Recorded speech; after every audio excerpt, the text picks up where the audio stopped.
अब हम बताने जा रहे हैं कि ब्रह्मांड की रचना कैसे हुई। इसको टेक्स्ट बुक हमने महाभारत से लिया है। अब आप ध्यान से सुनिए। सच ये है कि केवल परब्रह्म का अस्तित्व है, बाकी किसी का है ही नहीं। यही सच है, इसके अलावा कुछ भी सच नहीं है। और परब्रह्म का स्वभाव है संपूर्ण ज्ञान। जिसे हम संपूर्ण ज्ञान कहते हैं, उनका स्वभाव है सर्वशक्तिमान।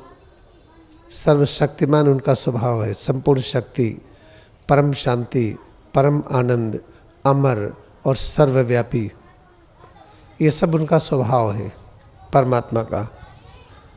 तो परमात्मा का अगर स्वभाव है सर्वव्यापी है और हर जगह है, लेकिन वो दिखाई नहीं पड़ते हैं, निराकार है। तो अगर निराकार है, परब्रह्म सर्वव्यापी है और सब कुछ जानते हैं, तो अगर अपने को दृश्य रूप में प्रकट नहीं कर सकते हैं तो उनको ये ज्ञान नहीं है। इसलिए परब्रह्म सर्वव्यापी होते हुए भी दृश्य रूप में भी प्रकट होते हैं। जो हर जगह हो, सब जगह हो, उसको चलने फिरने की ज़रूरत नहीं है। चलने फिरने की ज़रूरत नहीं, इसके बावजूद भी चल रहे हों। अगर ये कर्म नहीं कर सकते हैं तो एक कर्म नहीं कर पा रहे हैं तो सर्वशक्तिमान नहीं है। परमात्मा हर जगह है, सर्वव्यापी हैं, निराकार हैं, लेकिन साकार भी हो गए, अभी भी सर्वव्यापी हैं। जो सर्वव्यापी हो उसको चलने फिरने की आवश्यकता नहीं। अगर चलने फिरने की ज़रूरत नहीं, इसके बावजूद भी अगर वो चलते फिरते हैं तभी वो सर्वशक्तिमान हैं, नहीं तो एक शक्ति उनके पास नहीं है। तो ही ब्रह्मर्षि वेदव्यास ने वर्णन किया परब्रह्म को शांतनु के रूप में, कि शांतनु एक ऐसा स्वरूप है जिनका अस्तित्व पूरी तरह से शांत है।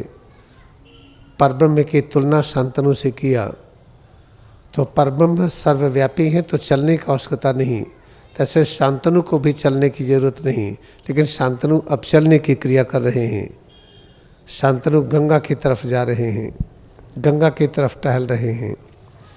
जब शांतनु गंगा की ओर जाते हैं और गंगा की ओर देखते हैं, तो शांतनु का गंगा की तरफ देखने पर फिर गंगा का वास्तविक रूप प्रकट हो जाता है। जब गंगा का वास्तविक रूप प्रकट हो गया, तो वास्तविक रूप प्रकट होते ही पता ये चलता है कि हम ही उस रूप में हो गए हैं। अगर हम स्वयं गंगा के रूप में नहीं हो गए हैं तो एक ज्ञान हमारे पास नहीं है, एक शक्ति हमारे पास नहीं है। तो शांतनु जब गंगा के तट पर गए टहलते हुए, तो वहाँ जो गंगा प्रकट हुई तो शांतनु ही गंगा के रूप में, इसलिए दोनों का एक साथ रहना अनिवार्य हो गया। एक साथ रहना अनिवार्य है, लेकिन ये भी एक संभावना हो कि जब चाहे एक साथ न रहें। अगर कोई संभावना हट गई तो परब्रह्म में संपूर्ण ज्ञान नहीं है, सर्वशक्तिमान नहीं है। इसलिए संभावना पूरी तरह से है कि शांतनु गंगा के साथ हो गए। वो गंगा और वो एक है, लेकिन वो अलग भी है। तो याद रखिएगा, शांतनु जब गंगा तट पर टहलने जाते हैं, गंगा से गंगा का प्रकट हो जाती हैं, तो उनसे प्रस्ताव रखते हैं, भाई अपना जो वास्तविक स्वरूप है तो यही तो है, हम दोनों एक हों, अलग न हों। कहन बिल्कुल सच है। तो दोनों में विवाह हुआ, लेकिन एक संभावना ये भी है कि हम जब चाहेंगे अलग हो जाएंगे। तो संभावना अगर हट गई तो एक ज्ञान उनके पास नहीं, कैसे हटे। इस संभावना के लिए गंगा ने एक शर्त रखा, हम आपके साथ विवाह करेंगे एक शर्त पर कि हम जो कुछ करें आप रोकेंगे नहीं, और जिस दिन आप हमें रोक दिए उस दिन हम फिर अदृश्य हो जाएंगे। इस शर्त पर गंगा शांतनु रहे। जब गंगा शांतनु रहे तो शांतनु का रूप क्या है? जब परब्रह्म एक से अनेक रूप में होने लगे तो प्रथम उपस्थिति उनकी चैतन्य शक्ति के रूप में हुई। जैसे शक्ति ऐसे ऐसे बहती है, वो कभी रुकती नहीं है। पहला स्वरूप चैतन्य शक्ति हुआ, फिर चैतन्य शक्ति ग्रॉस में इस रूप में बदलने लगा कि उसकी लंबाई चौड़ाई हो। तो किस तरह से बदलता है, क्या होता है, उसको थोड़ा सा हम आपको बताने का प्रयास कर रहे हैं। चलिए, हम लोगों का एक एक रूप है। चैतन्य शक्ति के रूप में परब्रह्म है, फिर उस चैतन्य शक्ति स्थूल रूप में आ गई, स्थूल रूप में आ गई तो हम लोगों की एक एक शरीर हो गई। तो हम लोगों के शरीर के अंदर जो चैतन्य शक्ति, उसका नाम है विश्व, उसे हम विश्व कहते हैं।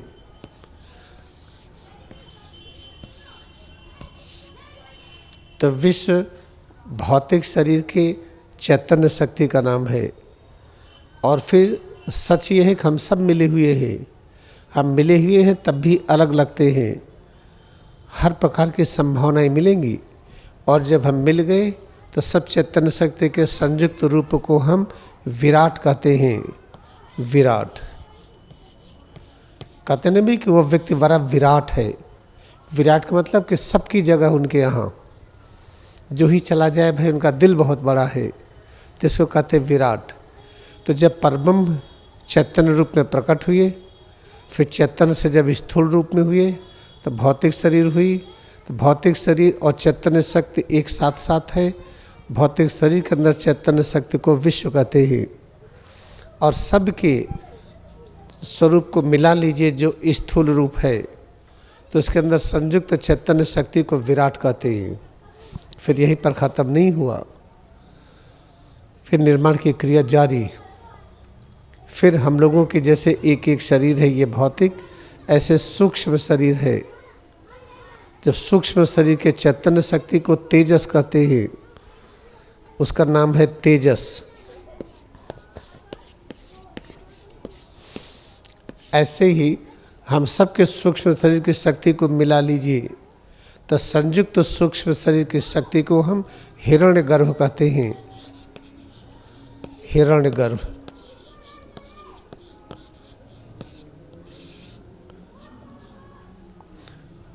अब देखिए, विश्व और विराट रहा भौतिक शरीर का, लेकिन विश्व और विराट अलग अलग भी है तो एक भी होगा। जब एक हो जाता है तो इसी को शिव शक्ति कहते हैं। ऐसे तेजस और हिरण्यगर्भ ये दोनों अलग अलग हैं, लेकिन एक भी होते हैं।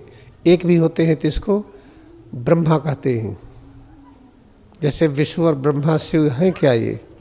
और आइए आगे की तरफ, हम लोगों की एक शरीर और है जिस कारण सूक्ष्म और भौतिक शरीर हुई, उसको कारण शरीर कहते हैं। उसके अंदर की जो चैतन्य शक्ति है और जो कारण शरीर के रूप में प्रकट हुई, उसको कहते हैं प्राज्ञ।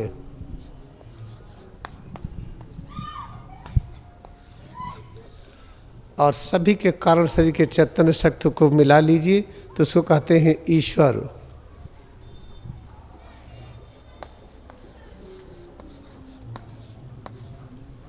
इस तरह से हम लोगों के एक भौतिक शरीर, इसकी सूक्ष्म शक्ति को विश्व कहते हैं। सबके भौतिक शरीर की सूक्ष्म शक्ति को मिला लीजिए तो विराट हुआ। विश्व और विराट मिला लीजिए तो शिव शक्ति कही जाती है। ऐसे हम लोगों का जो सूक्ष्म शरीर है, इस भौतिक शरीर की सूक्ष्म शक्ति को विश्व कहते हैं। ऐसे एक सूक्ष्म शरीर है, उसके अंदर की चैतन्य शक्ति को तेजस कहते हैं। और सबका मिला लीजिए तो हिरण्यगर्भ। हिरण्यगर्भ तेजस को मिलाइए तो उसको ब्रह्मा कहते हैं।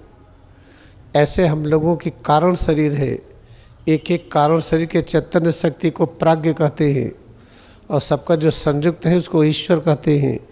प्राज्ञ और ईश्वर को मिला लीजिए तो उसे विष्णु कहते हैं। तो ये है विष्णु, ब्रह्मा और शिव के बारे में जो हम लोग सुनते हैं। और सब के सब सिर से पैर की उंगली तक इसी के साथ ऐसे संयुक्त हैं जैसे आग के साथ गर्मी।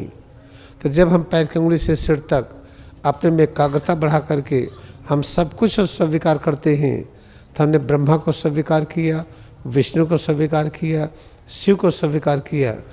जब तीनों को स्वीकार कर लिया तो तीनों ये हैं कौन? परब्रह्म स्वयं ये तीनों रूपों में प्रकट हो रहे हैं। तो हमने परब्रह्म को स्वीकार कर लिया, तो ही है ईश्वर में वैज्ञानिक तरीके से भक्ति को प्रकट करना। और ये जो अभ्यास करते क्रिया योग वही है ये। तो सच्चे रूप में हम कैसे विष्णु की सेवा करें, विष्णु में भक्ति करें, ब्रह्मा में करें, शिव में करें, वो आप प्रतिदिन अभ्यास करते हैं। इस तरह से जब आप क्रिया योग ध्यान करते हुए इसको समझेंगे ना, तभी समझ में आएगा। अब देखिए, इतना समझने के बाद अब 5 मिनट अभ्यास कराएंगे हम। जैसे मुंह में खाना लिए, उसको बिना चबाए बिना निगले फिर खाना खाएंगे तो बीमारी आती है। हम कोई भी गलत काम नहीं करेंगे जिससे हमारा ज्ञान खत्म हो जाए। हम यहाँ प्रवचन देने के लिए नहीं हैं, हम आपको साधना कराने के लिए है। कैसे भारत देश में राम राज्य की स्थापना हो, कैसे सबके घर की गरीबी दूर हो, कैसे आप इतने सक्षम हो जाएं कि आपकी बीमारी और चिंताएं सब अपने आप ख़त्म कर लें। ये कैंप इसलिए बना है, ये कैंप इसलिए नहीं बना है कि हम बोलते जाएं और आप सुनते जाइए। इसलिए नहीं बना, हम बोलेंगे, सुनाएंगे, अभ्यास कराएंगे, अनुभव कराएंगे, फिर आगे बढ़ेंगे हम। यही है वैज्ञानिक तरीके से आध्यात्मिक विज्ञान को सीखना।